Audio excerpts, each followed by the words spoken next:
A 300 million mega yacht floats silently under the moonlight.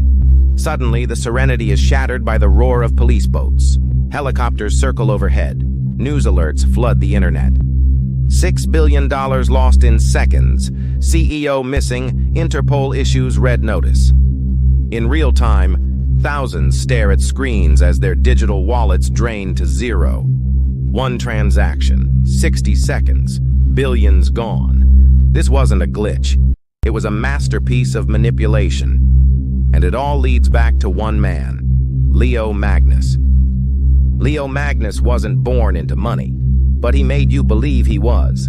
Young, ambitious, and surgically charismatic, Leo claimed his grandfather helped structure Swiss offshore accounts for royalty. He posted photos in front of private jets, but most were leased for hours. Just enough time to record TikToks and Instagram reels. He dropped out of MIT, or so he said, and spoke at blockchain conferences wearing designer suits, quoting philosophy. "The world runs on trust. I just automate it," he once said to roaring applause. Investors didn't just admire him, they believed in him. Because Leo didn't ask for trust, he made you feel foolish for not giving it. In 2019, Leo launched Neon Vault, a decentralized finance platform that promised lightning-fast crypto loans, high-yield staking, and automated arbitrage systems. He pitched it as the future of finance, a trustless protocol eliminating middlemen. By 2021, Neon Vault held over $12 billion in user assets. Yes, billion. He hosted galas in Monaco, partnered with influencers, even gave $10 million to an ocean cleaning initiative. He wore his philanthropy like armor. Interviews, features in Forbes, guest spots on CNBC. A single tweet from Leo could move markets. He wasn't just rich, he was untouchable. Everything about Neon Vault screamed credibility. Third-party audits, actually forged. Partnerships with top exchanges, exaggerated or outright faked. A fake office address in Singapore, complete with actors posing as employees during video tours.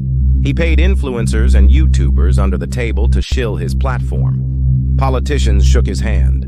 Celebrities toasted champagne with him. Every sign pointed to legitimacy. But behind the smiles, Leo was loading the gun. Flash loans sound like science fiction. Borrow millions with zero collateral, as long as you return it within the same transaction. Legit tools used for arbitrage and smart contract testing. But Leo weaponized them. He secretly deployed dozens of shell protocols with backdoors only he could access. When the moment was right, he triggered a cascade, borrowed $3 billion using flash loans, artificially inflated token prices in his own protocol, sold high, bought back low, extracted real value, paid back the loan, all in one transaction block. It was legal, but only because no one ever imagined it could be done like this. Red flags were there. A Reddit user wrote, "Neon Vault's liquidity pool is a house of cards. I checked the smart contract. It's a shell." He was banned within hours. A data scientist at a rival firm emailed regulators. The report was lost in bureaucracy.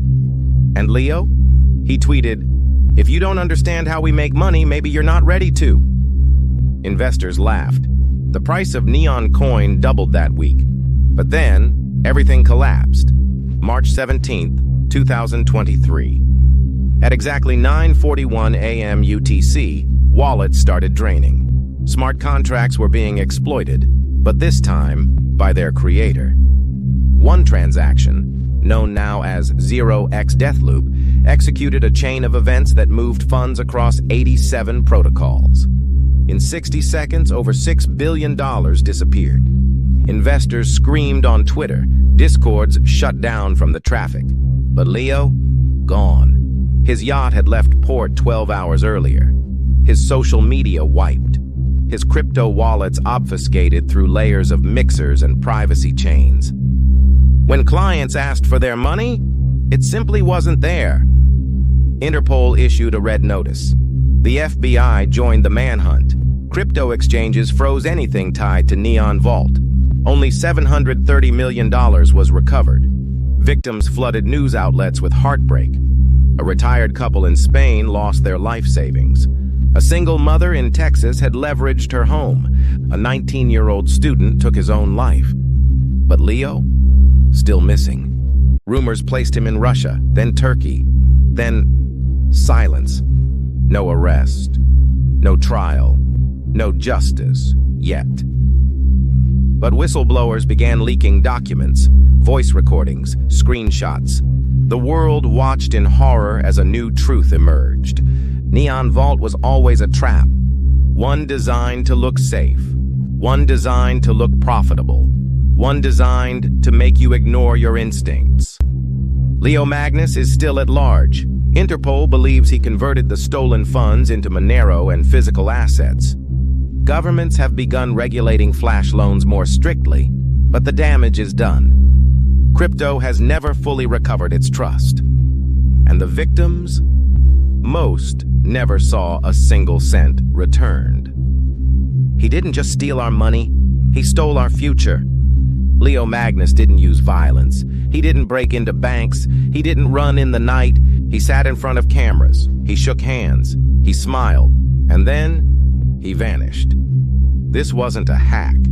It was a performance, a final trick, and he's still out there. So the next time someone promises you guaranteed returns, revolutionary technology, and risk-free profits, ask yourself, are they showing you the truth or just the next illusion?